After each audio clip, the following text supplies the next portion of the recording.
బాబు రాజు ఎక్కడున్నావురా? నెల రోజులయ్యిందిరా నాన్న నేను చూసి.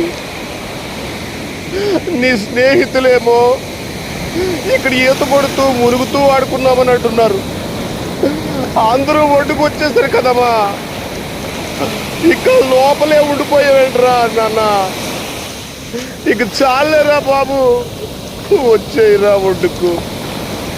మీ అమ్మ నీకోసం బెంగెట్టుకుని నా కొడుకు ఎక్కడా అంటూ కనబడిన వాళ్ళందరినీ అడుగుతూ పిచ్చిదారిలో తిరుగుతుందిరా. ఇక చాలేరా నాన్న. నాన్నా వచ్చేరా ఒడ్డుకి.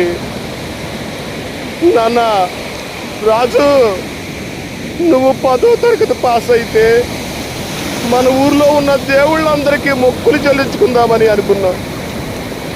అలాంటిది నువ్వు పాస్ అవడమే కాదు, ఏకంగా 600 మార్కులకు 594 మార్కులు తెచ్చుకొని నువ్వు అన్నట్టుగానే మన ఊరికే మంచి పేరు తెచ్చావు కదరా నాన్న. నువ్వు నా బంగారం రా.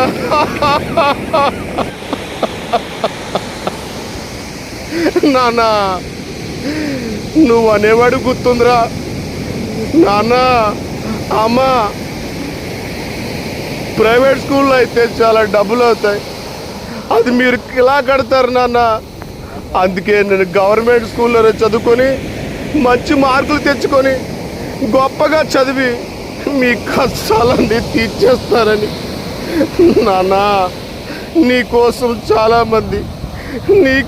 చాలామంది కాలేజీ వాళ్ళు ఫ్రీగా చదివిస్తామని క్యూలు కడుతున్నారా. సరా నాన్న, లోపల నీటిలో ఎక్కువసేపు ఉంటే జలుబు చేస్తుందిరా నాన్న. వచ్చారా కన్నా. అయినా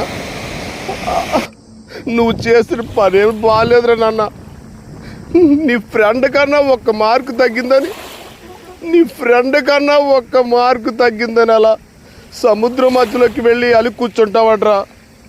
ఒరే కన్నా, తక్కువ మార్కులు వచ్చిన 1000 మంది కన్నా ఎక్కువగానే మార్కులు తెచ్చుకున్నావు కదరా నాన్న. బయటకు వచ్చారా కన్నా. నానా రాజు, లేక పుట్టామని గుండెల్లో పెట్టి పెంచుకున్నావురా. వర్షంలో తడిస్తే జలుబు చేస్తుందని, నేలపై నడిస్తే కాళ్ళు బొప్ప కడుతుందని కష్టం నీకు తెలియకుండా పెంచుకున్నారా నాన్న. నువ్వంటే మాకు ప్రాణంరా రాజు. ఆ పిచ్చిది మీ అమ్మ నిన్ను చూడకపోతే ప్రాణం వదిలేసేటట్టుందిరా నానా. రారా, ఇదిగో ఇంక నువ్వు రాకపోతే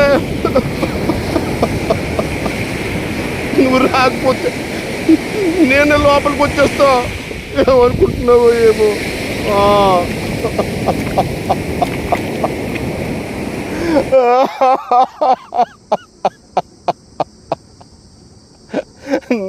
రాజు వచ్చారా నాన్న. బాబు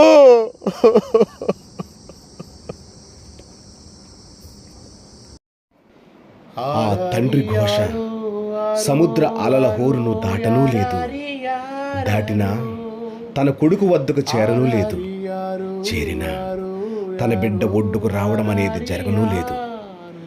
ఎందుకంటే ఆ బిడ్డ రాజు ప్రాణాలు సముద్రంలో కలిసిపోవడం అన్నది వాస్తవం.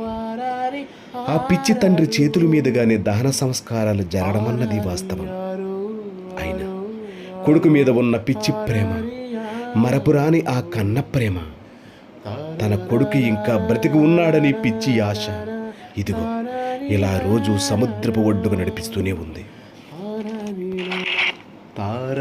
ఏంటో విచిత్రం, మనిషి కన్నా మరమనిషి సంతోషంగా ఉంటున్నాడు. అనుభూతులు అనేవి ఆ మరమనిషికి లేకపోవడం వల్లనేమో. అసూయ, కోపం, ద్వేషం, పగ, అసహనం, ప్రేమ తప్ప అన్ని మనిషిని బలహీనపరుస్తూనే ఉన్నాయి, ఏడుతూనే ఉన్నాయి. పక్కవాడు 10 అడుగులు ముందుంటే సంతోషించే కాలం నుంచి నాకన్నా 10 అడుగులు దూరం వెళ్ళిపోయాడే అని కృషించి కృంగిపోయే కాలానికి చేరిపోయాం. అందుకే ఎంత సాధించినా సంపాదించినా సంతోషం అనేది లేకుండానే జీవించేస్తున్నాం. ఎంత సంపాదించినా సాధించినా సంతృప్తి పడని జీవితాలు తాము సంతోషపడనూ లేవు, తమ మీద ఆధారపడిన వారికి సంతోషం మిగల్చనూ లేవు.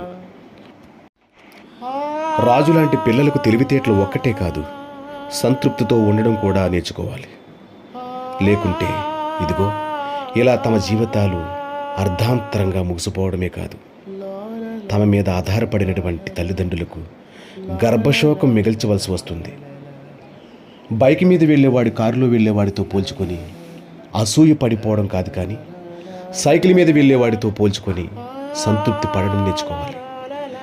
సైకిల్ మీద వెళ్ళేవాడు బైక్ మీద వెళ్ళేవాడితో పోల్చుకొని బాధపడిపోవడం కాదు, కానీ నడిచేవాడితో పోల్చుకొని సంతృప్తి పడి సంతోషించడం నేర్చుకోవాలి.